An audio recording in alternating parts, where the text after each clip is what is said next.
Buenas tardes, les damos la más cordial bienvenida a Laureamos de Libros, el Festival 2021. La tarde de hoy tenemos la gran alegría de tener a la escritora Ana Ojeda, autora de Vikinga Bonsai, el libro que además leeremos el próximo mes en nuestro Club de Lectura Texturas. Lo pueden buscar en Facebook para quienes no conocen. Texturas es un club de lectura con la Librería Internacional, ya tenemos más de un año. Y bueno, Ana es escritora, editora, nació en Buenos Aires en el 79, se recibió de licenciada en letras con diploma de honor por la Universidad de Buenos Aires, publicó las novelas Modos de Asedio, 2007, Falso Contacto, 2012, No es lo que pensás, 2015, Mosca Blanca, Mosca Muerta, 2017 y Vikinga Bonsai en el 2019, primera novela escrita en lenguaje inclusivo, además. Los relatos de la invención de lo cotidiano, 2013, Inesias, Inercias, 2017, y el volumen de microrelatos o poemitas en prosa, Motivos Particulares, en 2013. En los Premios Nacionales de Literatura 2018 obtuvo menciones en las categorías cuento y relato y novela. Por su labor editorial, en 2018 fue seleccionada para participar en el Frankfurt Fellowship Program, dependiente de la Frankfurt de la Feria, junto a 15 editores de todo el mundo y distinguida como Fred Kobrak Fellow. Su última novela es Seda Metamorfa, publicada este año por editorial Muchas Nueces. Para conversar con Ana sobre esta impresionante y hermosa novela, tenemos a Camila Schumacher, costarricense, nacida en Buenos Aires, argentina, docente y periodista. Comenzó a escribir en la adolescencia en los talleres literarios del Conservatorio Castella, bajo la tutela de Shirley Campbell y Osvaldo Sauma, otros dos queridos amigos. Publicó el poemario Pretérito Interior y los libros para niños Más de una manera, La mariposa y el minotauro, ilustrado por Rafa Fernández, De todo un poco, de poco un todo. Algunos de sus textos han sido traducidos al italiano, francés y al húngaro. Ha participado en numerosos festivales y antologías latinoamericanas con el libro Atrevidas, primer libro que relata la feminidad trans, las historias de chicas trans. Obtuvo el reconocimiento a Mejor Obra Artística en los Pride Award 2019 y el Premio Nacional de Literatura Aquileo J. Echeverría en la categoría de cuento en el año 2019.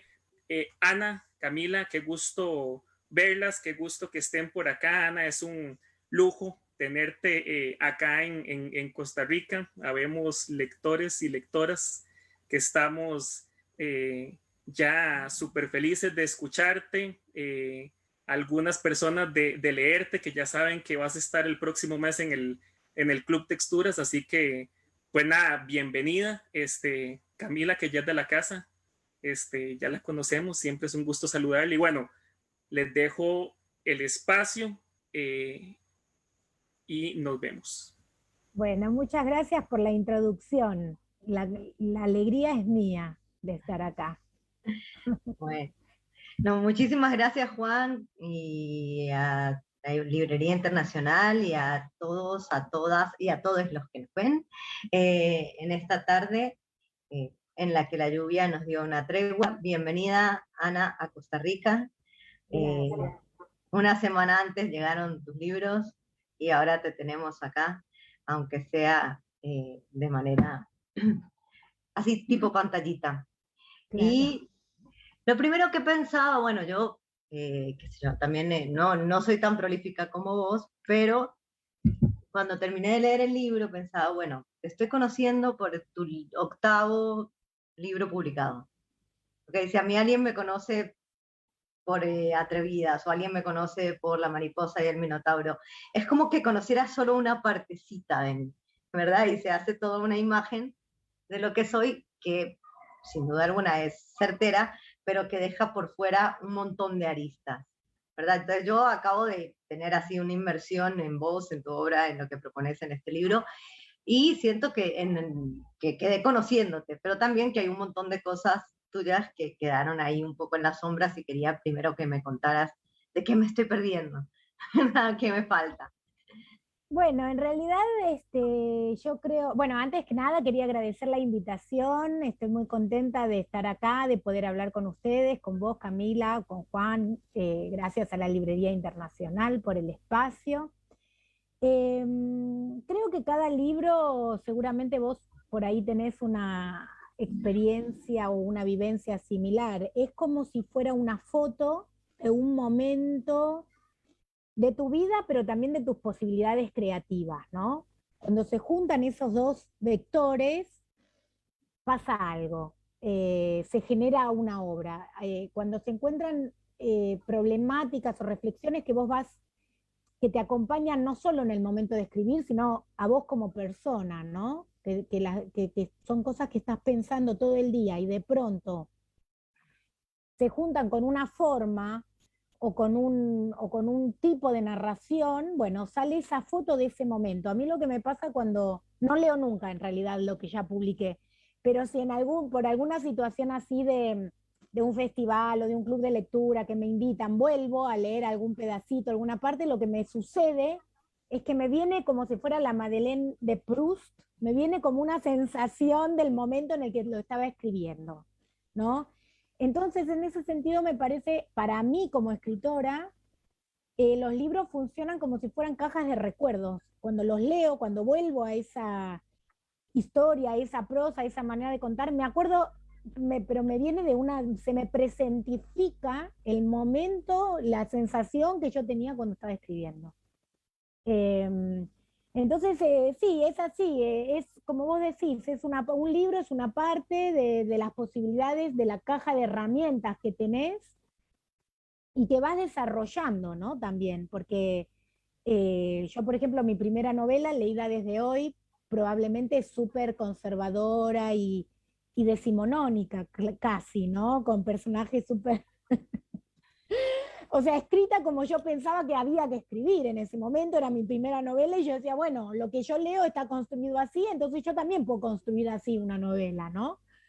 Hoy, claro, estoy parada también por el mero ejercicio, ¿no? De hacerlo y hacerlo y hacerlo y hacerlo y hacerlo y hacerlo. Claro, llega un momento en el cual las reglas empiezan a ser un poco ridículas y vos te volvés un poco irreverente también, ¿no? Y entonces en ese espacio de que ya no te importa nada, se abre como un campo que para mí es lo más fecundo en este momento de exploración, en el cual ya no hay brújula, ya no hay parámetros. Por ejemplo, en Seda Metamorfa, que es esta novela que publiqué este año con muchas nueces, ya directamente lo que hago es que se me desarma el párrafo, o sea, las palabras empiezan a rimar de una manera que ya empieza a aparecer el verso y el verso empieza a codearse con la prosa y entonces hay momentos en que la novela se vuelve verso, todo verso rimado y de repente vuelve la prosa y de repente vuelve el verso. Yo no sé si eso lo hizo alguien ya antes, la verdad es que yo no me lo crucé. No sé ni qué nombre, o sea, yo le sigo diciendo novela, pero claro, el formato va ya girando peligrosamente hacia algo que no sé si está tipificado, ¿no? Y eso me parece que es lo que nos hace volver todos los días al archivo, a la página en blanco, al archivo, digo, de Word, ¿no? Sentarte y volver a decir, bueno, ¿y acá qué puedo hacer de nuevo? ¿Qué puedo romper? Porque si no sería como es como un deporte en un punto, en el punto virtuoso de yo ahora hace poquito veía los Juegos Olímpicos, ¿no? Sí. Y viendo esas corredoras o, no sé, saltistas en alto, ¿no? Que es la perfección del movimiento, que vos decís, esto lo practicaron a veces 20 años, todos los días, 8 horas por día, para lograr esa poesía en movimiento, ¿no? Que son esa perfección, es hermoso de ver. Y bueno, la escritura es lo mismo, más la haces, más la perfeccionás, más vas llegando a lugares nuevos, impensados, no atravesados antes por nadie más, ¿no? O al menos una parte de la literatura como yo la entiendo. También hay otro tipo de literatura que tiene que ver más con el entretenimiento, por ahí, que también usa estructuras ya conocidas y maneras de decir ya transitadas, y su éxito depende de repetir eso y de hacerlo exitosamente, ¿no? Pero el tipo de literatura que hago yo tiene que ver con esta exploración de lo desconocido, digamos. Cuanto más no sé hacia dónde voy, más me gusta. Y un poco más hacia, ahora te escuchaba y decía, bueno, sí, un poco más hacia adentro, porque digo, de pronto vos dijiste, bueno, no sé si alguien lo hizo antes, no importa, vos no lo hiciste antes y eso es lo que, digamos, de alguna manera te amarra o te motiva a hacerlo, no buscarse en, bueno, en qué hicieron los demás para ver qué rompes, sino, bueno, qué hiciste hasta ahora para ver qué rompes.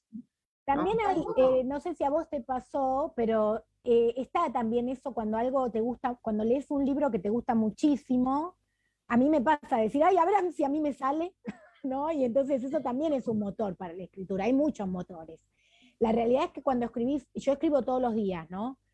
Y es mi vocación principal y espero que sea algo, un oficio que me acompañe hasta el día que me tenga que ir de este mundo, ¿no?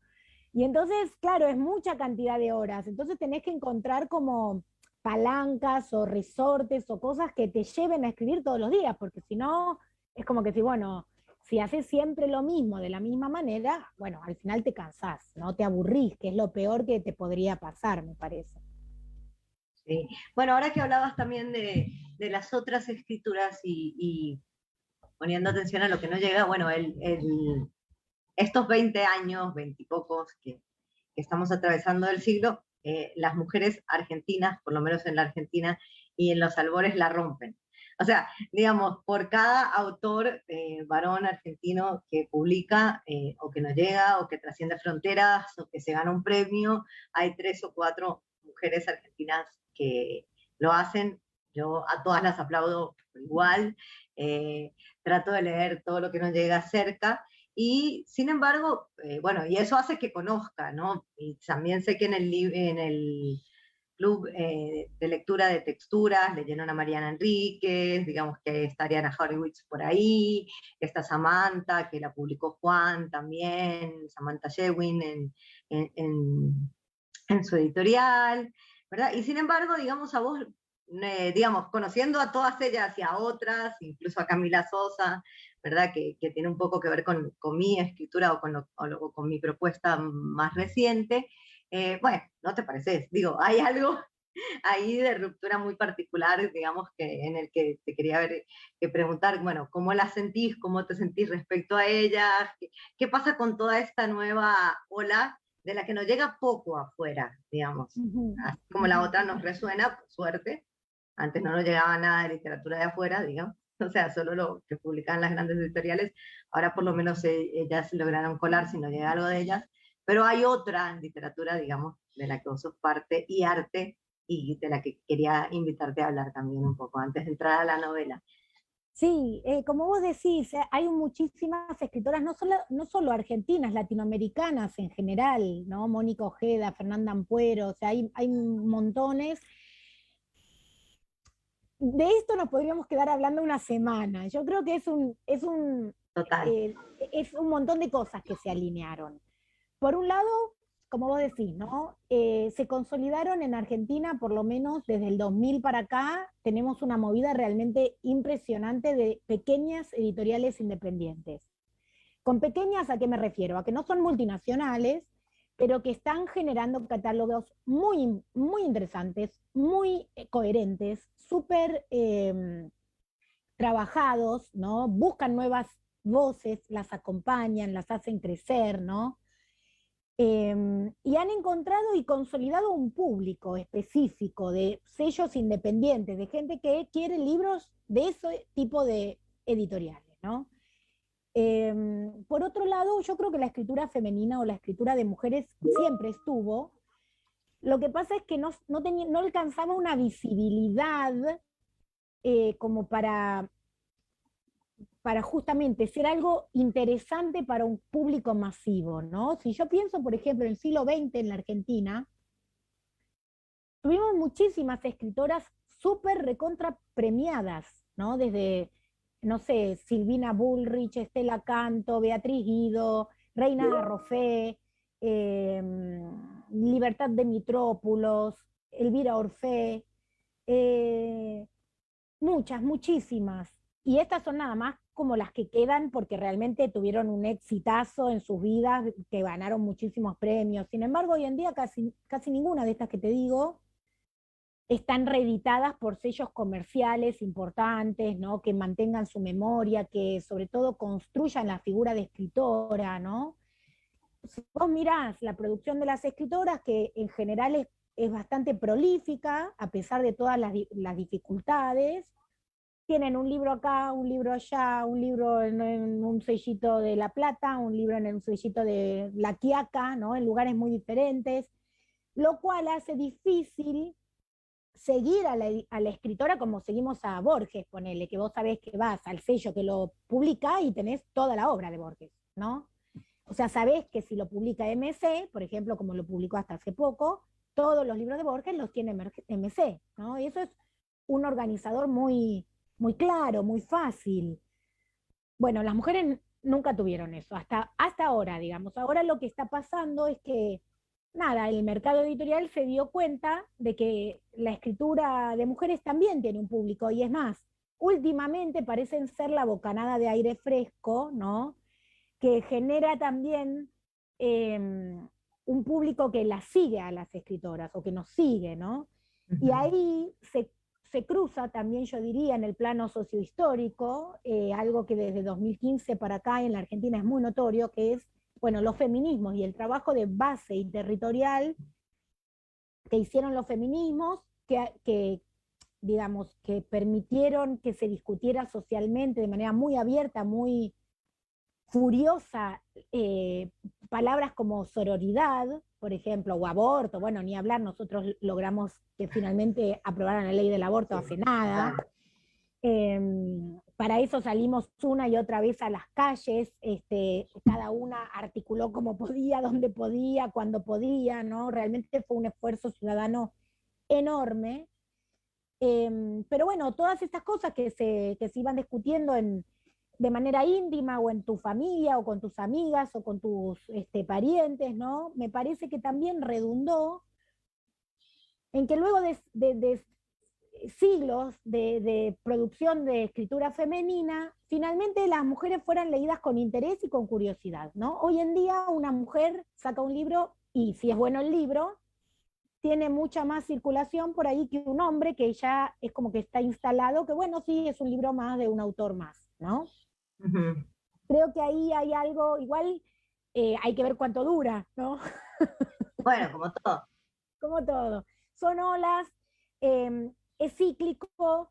La idea, para mí, lo ideal sería compartir este escenario que es la institución literaria, y que podamos tener todes representación, porque también en la Argentina tenemos, gracias a Dios y por suerte, otra bocanada dentro de la bocanada, que son las escritoras trans, ¿no? Como vos mencionabas, Camila Sosa Villada, también está Marlene Guayar, Susie Shock, Nati Menstrual. Son todas autoras que vienen de otras experiencias vitales, y por lo tanto nos regalan una literatura con una nota particular de su colectivo, de sus voces puntuales, ¿no? Entonces me parece que todo esto que estamos diciendo multiplica y sutiliza, ¿no? Sutiliza en el sentido de que vuelve más sutil cada mirada, cada escritura, y eso es un reverdecer, ¿no? Y es una cosa, es una floración de la literatura argentina que me parece hermosa.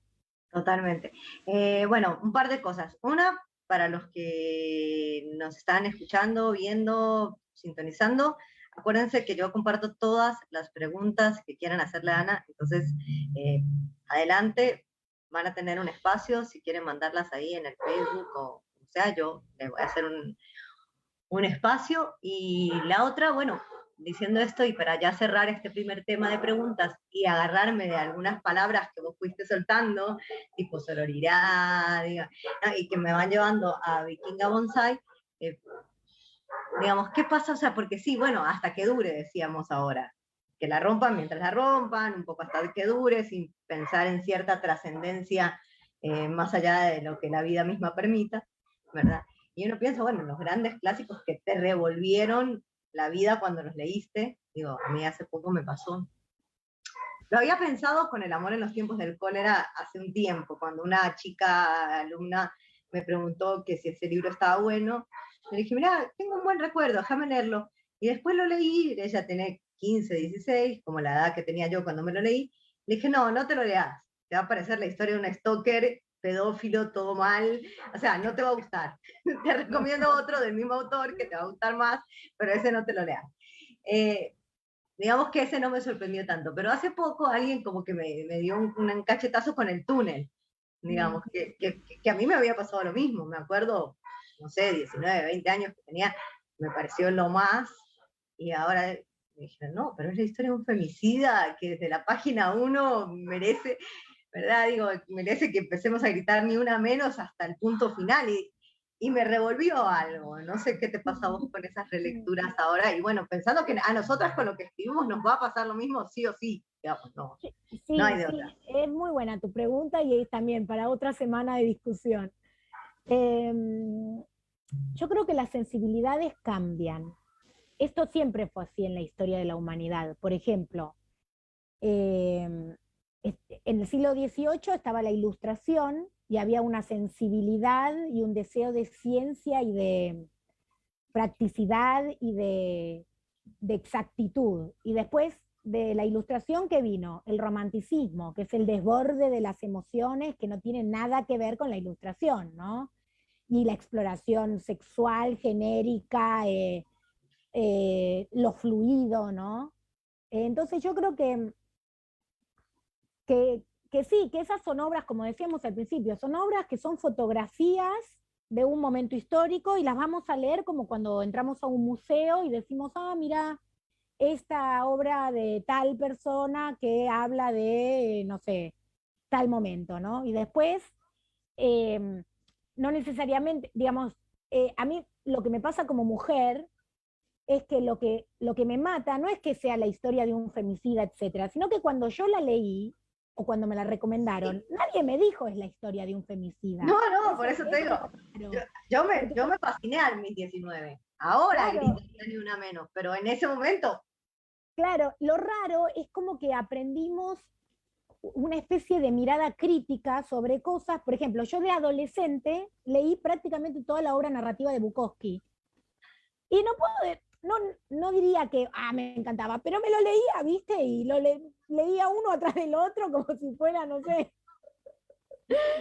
Y me parecía lo más normal que el tipo fuera totalmente misógino, pero no es que yo decía, uy, este Henry Chinaski es un poco misógino, trata mal a las mujeres, o piensa mal de las mujeres. ¿Por qué piensa tan mal de las mujeres? Era como si yo fuera un tipo. O sea, a mí no tenía esa capacidad de reflexión sobre lo que me estaba ingresando como cultura, ¿no? Porque venía totalmente respaldado por la institución literaria y me decían, esto es gran literatura, y yo decía, buenísimo, lo pongo en el estante de gran literatura entonces, ¿no? Creo que lo que nos pasó ahora es que nos volvimos un poco más desconfiadas, ¿no? Y entonces, si queremos leer historias de femicidas, buenísimo, vamos y las leemos.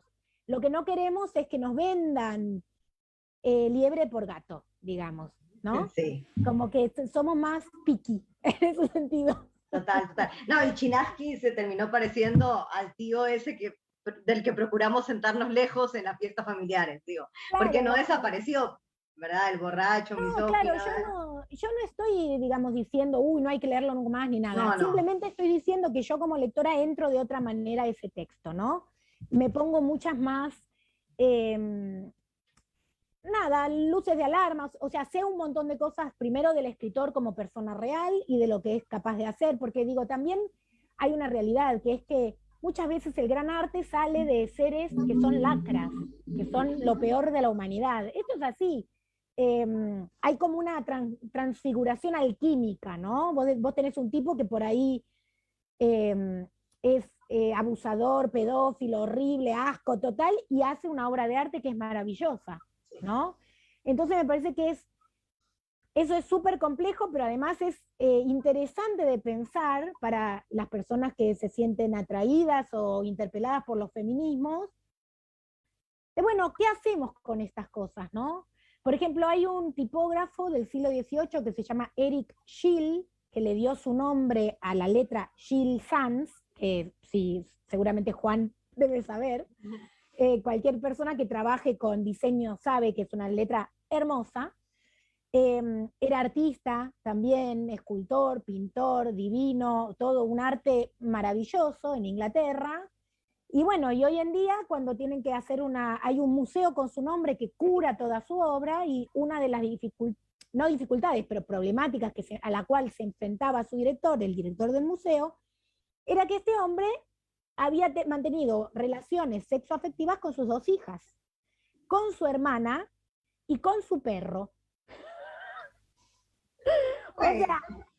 O sea, y entonces esto es un dato que, digamos, ¿altera su arte? No, no lo altera, pero por ahí es información que hay que comunicar, ¿no? Porque, por ejemplo, frente al grabado de una hija desnuda, que podemos decir es bellísimo, es una niña de 14, 15 años desnuda, qué arte, qué bello, también por ahí nos interesa saber el dato de que estaba pintando desnuda a su hija de 14 años y que después se había acostado con su hija, ¿no? Sí, claro. Digo, son capas de interpretación. También vos podés decir, como dicen los formalistas, no, como dicen, perdón, los estructuralistas franceses, bueno, a mí el autor o la autora no me interesa, yo tomo la obra nada más y solamente voy a estudiar y trabajar sobre los significados que tiene la obra cortada de raíz de la vida de la persona que la generó. Es lícito también.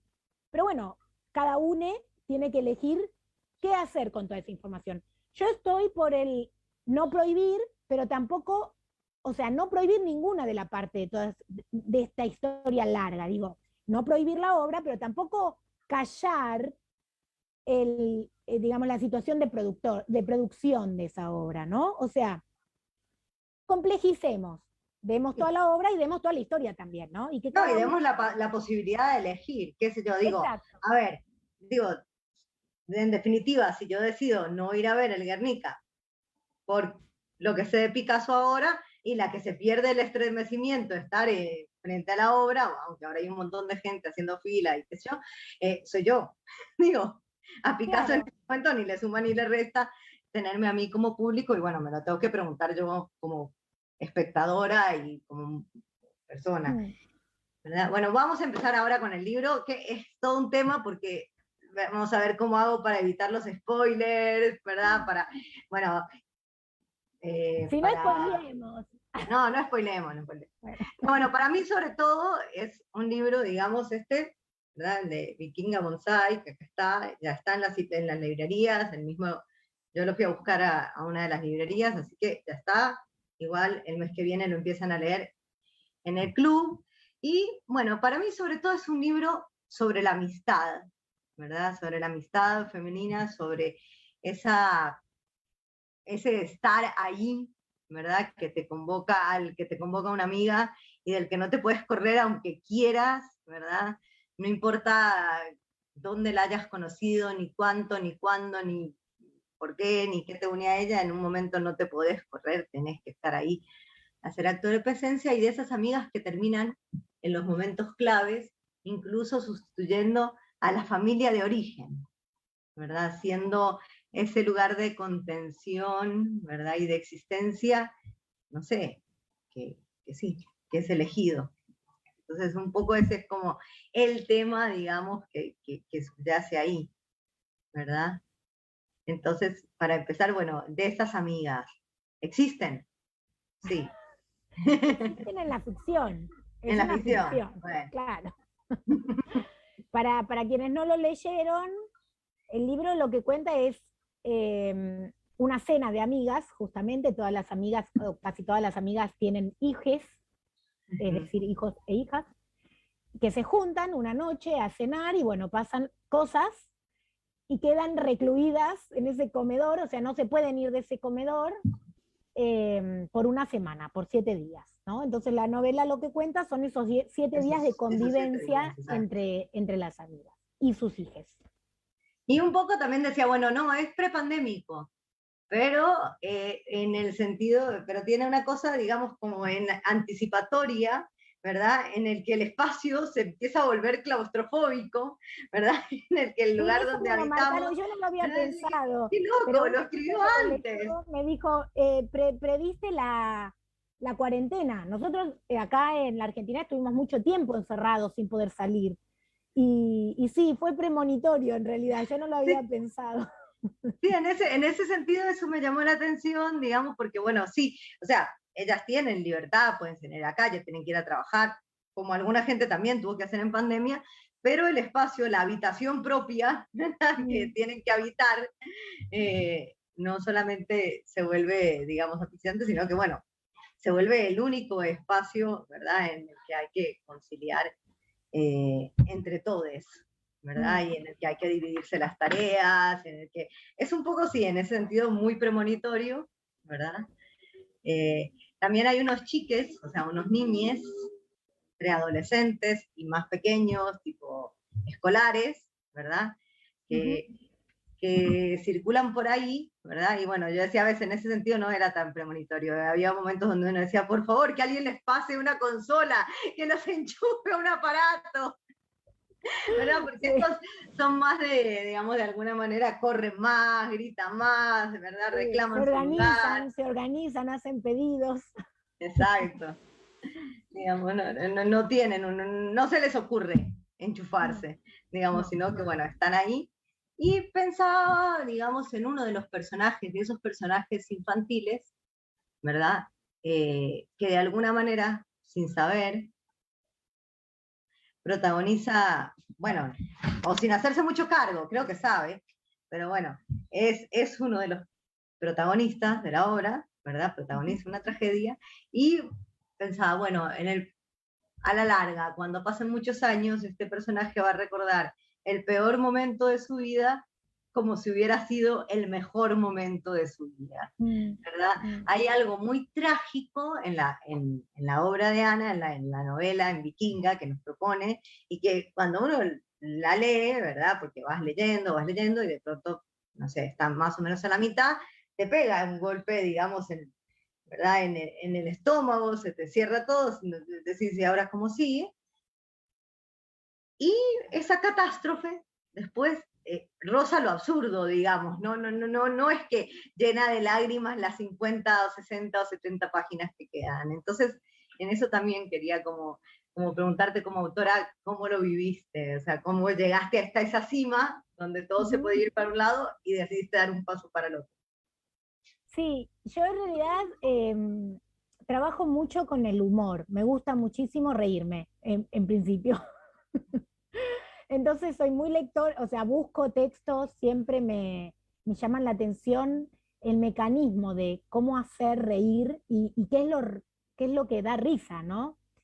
Pero por el otro lado también siento que soy depositaria de toda una tradición literaria que es la propia del Río de la Plata, que incluye el tango en este caso, y que podríamos decir que la podríamos definir como con una frase que es un leitmotiv del tango muy, muy acendrado, que es río para no llorar. Y realmente es esa la respuesta, ¿no? Frente a la adversidad más grande hay que reír, porque ¿qué vas a hacer si no? Y entonces, bueno, la realidad es que también estos 7 días en los cuales están las amigas en esta casa, es como un tiempo que está en ningún lado, ¿no? Es un no tiempo de alguna manera, porque es tan excepcional, es como si estuvieran viviendo fuera del mundo en un punto, ¿no? Entonces probablemente yo pienso que después de que termina la novela, van a hacer el duelo, van a hacer lo que tengan que hacer, ¿no? Pero bueno, no lo hacen en ese momento porque están sosteniendo una estructura para que no se caiga todo y se rompa todo, ¿no? Pero además pienso eso, que eso es muy orgánico de la infancia, o sea, digo, que eso de esa manera de ver, de afrontar en la infancia, puede que nos pase, ¿no? No tuve mucho tiempo para ubicar una exacta en mi vida, aunque ahora si lo pienso rápido, me acuerdo una vez que nos perdimos en familia bueno, no estuvimos perdidos mucho tiempo, pero nos perdimos en una montañita, ¿verdad? Y que, bueno, había cierta angustia en los adultos, entre nosotros, qué sé yo, pero después es un momento que añoramos, o sea, que uno querría volverse a perder para volver a sentir ese adrenalinazo, esa complicidad con los que nos rodeaban, o sea, creo que eso es algo que en la infancia, ¿verdad? Y que en las niñas que salen en tu novela, digamos, atrapaste muy bien, también sin tener que decirlo, ¿verdad? Porque una de las cosas buenas, digamos, yo realmente me estoy proponiendo a la fuerza, no hacer ningún spoiler y tratar de motivar a todas las que van a leerlo y a todos los que van a leer el libro el mes que viene, es eso, digamos, que hay una infancia, digamos, que se parece, es distinta a la nuestra, se parece a la nuestra, pero está muy bien retratada, ¿verdad? Digamos, donde pasan esas cosas, donde lo trágico, lo permitido, lo no permitido, lo que me interesa, lo que no, está hasta ahí, no está adultizada, ¿verdad? No, las niñas tienen su propia agenda, ¿no? Ellos están en su mundo y con sus prioridades, sus problemas, ¿no? Y están sobre todo contentes de estar juntos, ¿no? Que es una situación excepcional también para ellos, ¿no? Uh-huh. Sí, y hay una complicidad, y entonces ahí empieza otra de las cosas interesantes, ¿verdad? En el libro, que son las múltiples complicidades, ¿verdad? O sea, eso que hablábamos antes de, bueno, yo te sostengo, o sostengo ¿verdad? Por lealtad al vínculo que nos une, sostengo lo que me toca, no me voy a correr, acá estoy, ¿verdad?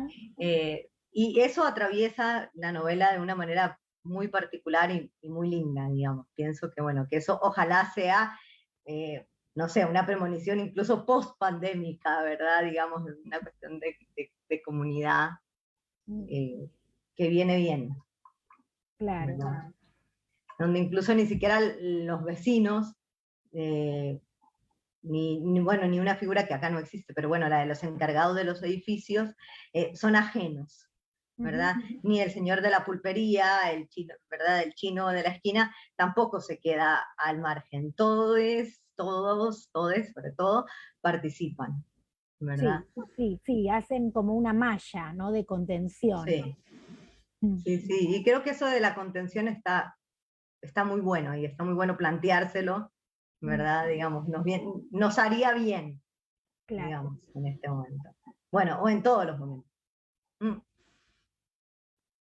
Después, pasaje obligado, ¿verdad? Porque hay que, ¿verdad? Bueno, está escrita con un lenguaje parecido al que usamos para hablarnos, nosotras, ¿verdad? Con lenguaje inclusivo, con femenino cuando hace falta, ¿verdad? Pero también con mucha cotidianidad, con hashtags, con tweets, con mensajitos de texto. O sea, hay una gran irreverencia estilística, que no sé si es, a ver, no sé si es una provocación, ¿verdad? Sé que en Costa Rica va a resultar provocadora, ¿verdad? Conozco gente, digamos, que se le va a poner la piel de gallina, digamos, en la página 2. No se enojen. Pero bueno, sí, esa es una de las opciones. Cuando uno lo hace, lo puede hacer para que se les ponga la piel de gallina a los que les toque, o lo puede hacer simplemente, digamos, sin ningún afán disruptivo, sino por otra cosa. Entonces, bueno, un poco quería preguntarte vos, ¿por qué? ¿Querías provocar o...? No, yo la verdad es que cuando escribo no pienso en nadie más que en mí. O sea, cuando escribo quiero pasarla bien yo y reírme yo y eso, y pasar un buen momento. Para mí son pedazos de mi vida, cada novela es como un montón de tiempo de mi vida, entonces para mí lo más importante es eso, es pasarla bien. Y la realidad es que no, o sea, no es que no piense en la circulación, sino que pienso en la circulación una vez que la novela ya está escrita, ¿no? Entonces ahí pienso, bueno, ¿a quién se la podemos mandar? ¿Quién la podrá editar? ¿No? Pero es como que en el momento de escritura no estoy pensando en nada más que en la historia y en cómo contar de la mejor manera posible esa historia, ¿no? Y esta historia que estaba protagonizada por estas mujeres, por tantas mujeres, en un momento de la Argentina en el cual había un montón de discusiones públicas, sociales, en torno bueno, ¿qué queremos las mujeres como colectivo, no? Me parecía, se me impuso, lo del lenguaje inclusivo. Yo dije, ¿por qué no? ¿Por qué no no escribir la novela en lenguaje inclusivo? O sea, ¿qué me lo impide? ¿Cuál sería el problema? Eso por un lado. Y por el otro lado, la E del inclusivo, que ahora vamos a explicar brevemente qué es el inclusivo en caso de que haya alguien que no lo conozca o no sepa qué es. Pero la E del inclusivo, lo que a mí me daba, además, y me sigue dando, son posibilidades sonoras que no están, digamos, contempladas en los paradigmas tradicionales de la lengua española, ¿no? O sea, las rimas de las palabras puestas con E eh, abren un set de posibilidades que hasta ese momento no tenía. Entonces eso a mí me genera mucho interés, digamos. Para decirlo rápidamente, el lenguaje inclusivo es una manera de hablar y por lo tanto de escribir que cuestiona lo que se llama lingüísticamente el masculino neutro o el masculino no marcado. Es decir, usar la morfología de las palabras, es decir, la forma de las palabras, ¿no? Usar la O como neutro cuando se refiere el lenguaje a grupos mixtos o a grupos que tienen al menos un varón. Por ejemplo, yo no sé quiénes nos están escuchando porque no los veo, no las veo, pero si fuéramos todas mujeres, 2 millones de mujeres y Juan, tendríamos que decir estamos contentos de estar acá. O sea, sería el sintagma correcto. Bueno, como mujer, yo digo, bueno, pero si somos mayoría de mujeres, si hay mujeres en un grupo, ¿por qué no podemos decir, bueno, estamos contentas y que Juan se incluya en el femenino? No, imposible.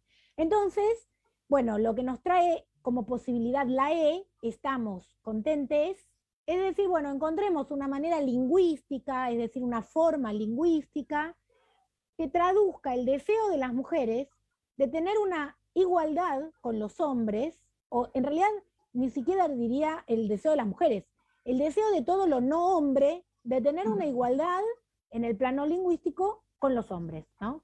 Obviamente este deseo y digamos, esta innovación en el lenguaje, lo que hace además es reflejar en el lenguaje, en el plano de la lengua, que es importantísimo porque nuestras vidas pasan por ahí todo el tiempo, reflejan en el plano de la lengua luchas políticas que las mujeres y las diversidades estamos llevando afuera de la lengua, ¿no? Cuando decimos queremos cobrar a igual trabajo, igual sueldo, eso no es lingüístico, eso es muy real. Cuando decimos queremos las mismas posibilidades laborales o los mismos beneficios para el mismo tipo de persona, digamos, independientemente de su género, eso es real, no es lingüístico. Pero bueno, poner la E en el plano lingüístico, la verdad es que genera bastante, no diría escándalo, pero sí rechazo para gente que por ahí tiene un vínculo muy, muy fijo, porque el lenguaje... Académico. No diría académico, diría como un vínculo muy... Porque, digamos, ¿cómo se compone el lenguaje que hablamos? Una parte es propio, es invención propia de cómo yo, que soy una persona puntual en el mundo en este momento histórico, genero los mensajes que hago. Pero otra parte es heredada, es como hablaban mis padres, mi madre, mi padre, mis tíos, tías, ¿no? Hermanes. Entonces, si mi vínculo con eso que yo heredé es muy sólido, claro, cambiar de pronto esta letra, ¿no? Y empezar a hablar con la E, por ahí me resulta tremendamente eh, eh, descolocante, ¿no? Como que digo, ¿qué es esta ridiculez? ¿Qué es este cachivache de lengua de pronto, ¿no? Bueno, y eso digamos. Esto explica por qué acá en la Argentina, por ejemplo, les adolescentes lo adoptaron de manera totalmente natural y hablan todo el tiempo con la E y no se hace ningún problema. Y en cambio, las personas más grandes tenemos diferentes tipos de aceptación, de capacidad, de posibilidad. Para mí el problema no es que vos no hables con la E, sino el individuo en general masculino que no solo no habla con la E, que está bien, es su derecho, sino que quiere prohibir a que otros hablen con la E.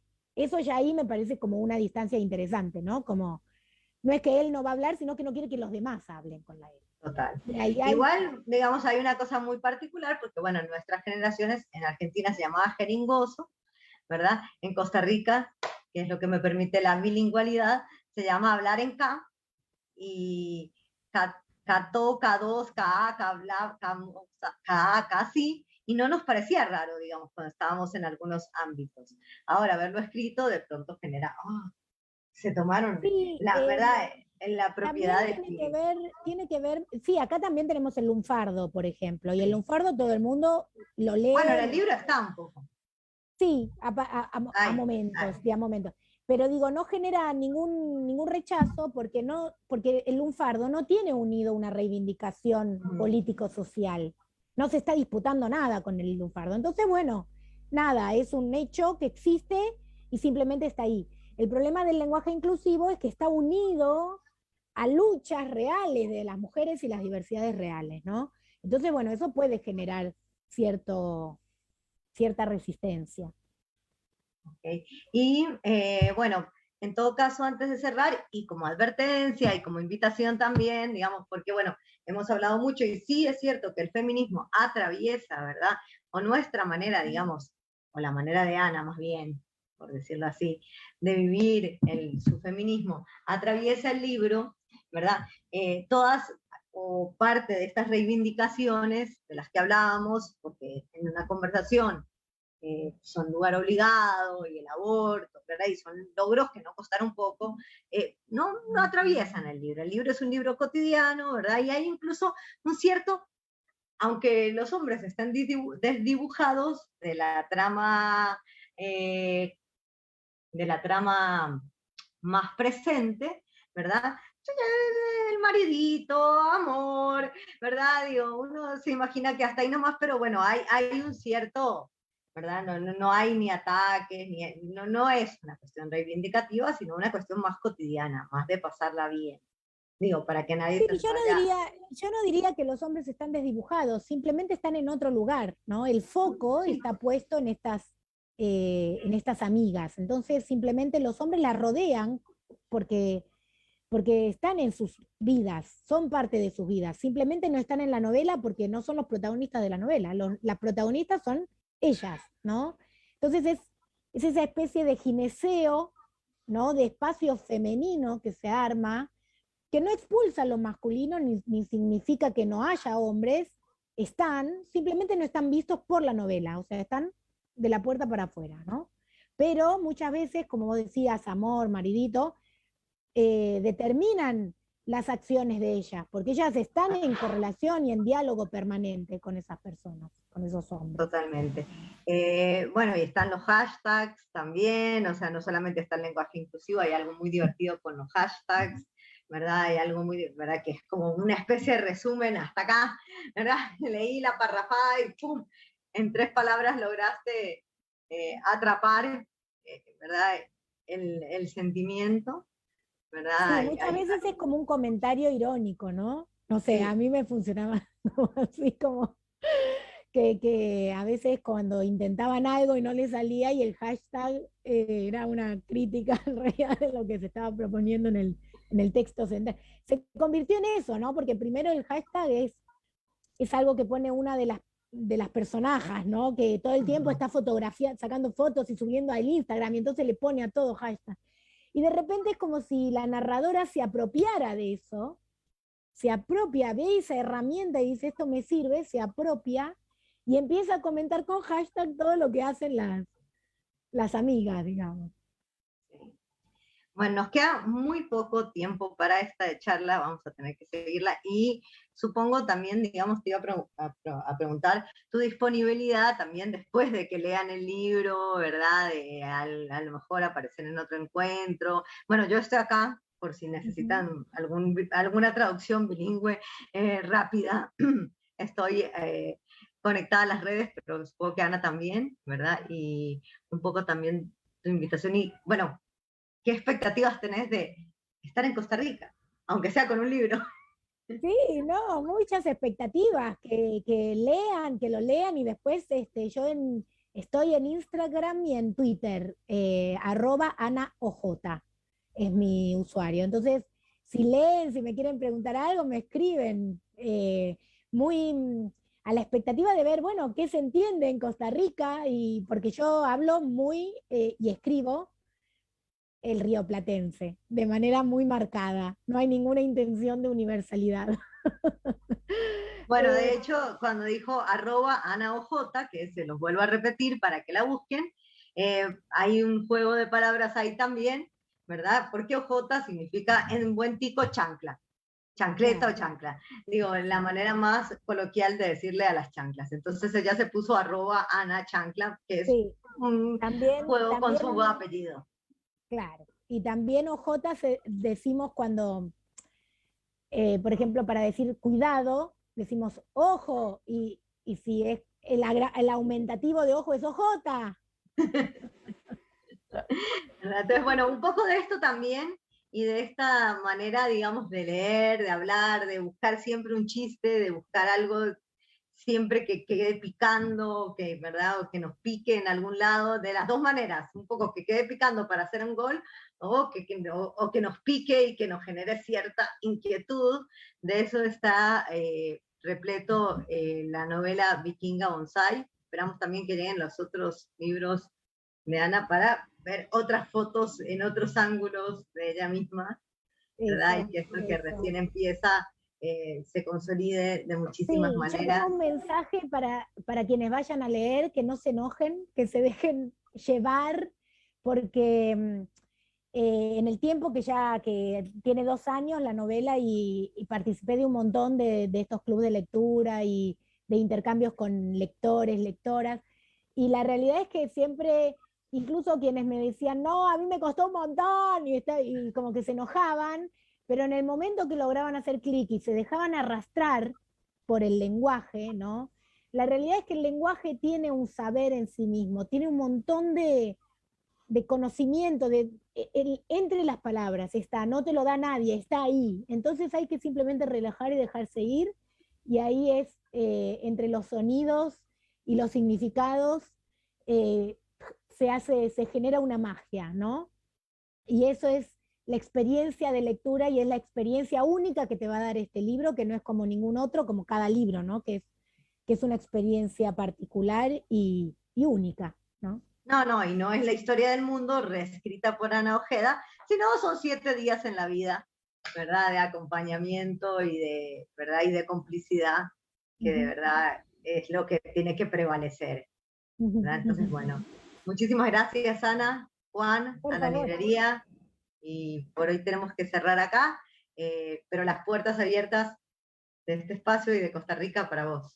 Bueno, muchísimas gracias, una alegría enorme, y cuando quieran lo volvemos a repetir. Un abrazo.